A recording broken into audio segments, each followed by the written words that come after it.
Et imaginez un peu le tableau. On est en 1543, à la cour du roi François Ier. À Fontainebleau, rien que ça. Et on reçoit une mission secrète de Catherine de Médicis. Et la seule arme qu'on a, c'est Son nez, des fioles de parfum. c'est ça. La promesse de Guilty Fontainebleau, ce jeu d'enquête assez incroyable sur lequel on a écrit notre dernier article. On voulait justement revenir sur cette expérience. Donc, on incarne René Bianchi, qui est parfumeur espion. La mission, elle est taille quand même. Ah oui, c'est pas rien. Catherine de Médicis n'a toujours pas d'héritier, sa place à la cour est menacée, et il y a un complot qui se trame. Et c'est à nous de le déjouer. C'est le 3e jeu de la série Guilty, mais celui-ci, il a une particularité vraiment unique. Le nez, justement, l'odorat. Exactement. Le cœur du jeu, ce sont des cartes à gratter et à sentir. On trouve un indice, on gratte la carte, on sent. On interroge quelqu'un. On analyse son parfum, c'est une idée brillante sur le papier. C'est là qu'on a vu dans notre test que c'était, disons, plus complexe que prévu. Oui, et cette mécanique, elle est directement liée au plus gros défi du jeu, le temps. Ah, le temps. Chaque action, que ce soit analyser une odeur ou juste se déplacer, ça coûte des cartes temps. Et la réserve, elle s'épuise très, très vite. On ne peut pas tout faire. Il faut faire des choix. Et surtout, il n'y a pas de sauvegarde. Ça, c'est le point qui fâche un peu, on l'a bien souligné dans l'article. Il faut prévoir 2, voire 3 heures, d'un seul bloc. Sans interruption.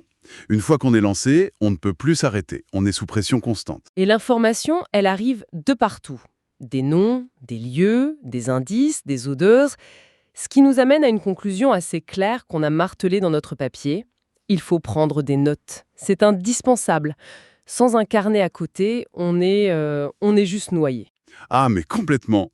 Je me souviens d'un moment où on avait, 3 suspects, 4 lieux, 5 odeurs différentes. Sans mes notes, qui ressemblaient à un schéma de complotiste, j'étais perdu. C'est ça. C'est presque plus un jeu d'organisation que de pure déduction. Et ça explique aussi pourquoi l'expérience est bien meilleure en solo ou à 2 maximum. Oui, à plus on passe son temps à comparer ses notes plutôt qu'à sentir les cartes. Ça casse un peu l'immersion. Et pour revenir aux odeurs, les nuances sont parfois très subtiles. C'est vrai. J'avoue que différencier 2 senteurs florales, c'était pas toujours évident pour un nez non initié comme le mien. Mais c'est aussi ça qui est intéressant, non? On se sent vraiment apprenti parfumeur. Ça fait partie d'expérience, même si c'est un peu frustrant par moments. Tout à fait.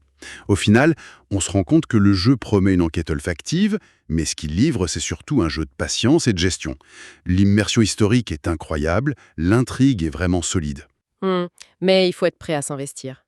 Ce n'est pas un jeu qu'on sort à la légère pour une petite partie. Non, clairement pas.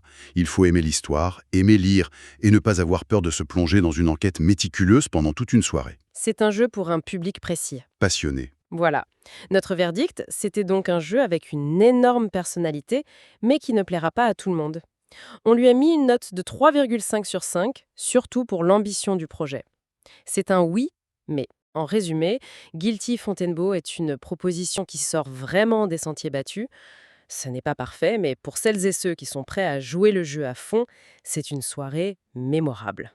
Et toute cette expérience, justement, centrée sur les odeurs, pour percer des secrets de cour, ça soulève une question qui va au-delà du jeu, je trouve. Oui, à quel point les parfums étaient-ils des outils de pouvoir à la Renaissance? Exactement. De pouvoir, de communication, de dissimulation, Peut-être que le véritable nez de l'époque, ce n'était pas seulement un artisan. mais un acteur politique de premier plan.